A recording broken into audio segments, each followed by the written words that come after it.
Under 19 Asia cup के final में भारत को धूल चटाने वाली फातेह पाकिस्तानी टीम वतन वापस पहुंच गई। इस्लामाबाद एयरपोर्ट पर नौजवान शाहीनों का पुरजोश और यादगार इस्तकबाल किया गया। पीसीबी हुकाम ने टीम को वेलकम किया। शायकीन की बड़ी तादाद भी कौमी हीरो की एक झलक देखने के लिए एयरपोर्ट पर मौजूद थी। ढोल की थाप पर भंगड़े डाले गए, आतिशबाजी का शानदार मुजाहरा किया गया।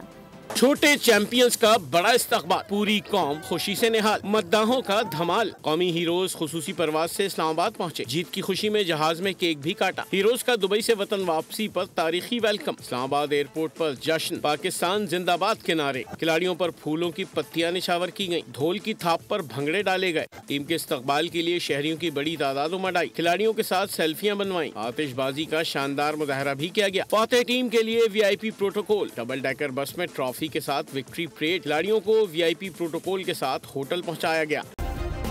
सब्सक्राइब करें और बेल दबाएं ताकि कोई खबर रह न जाए।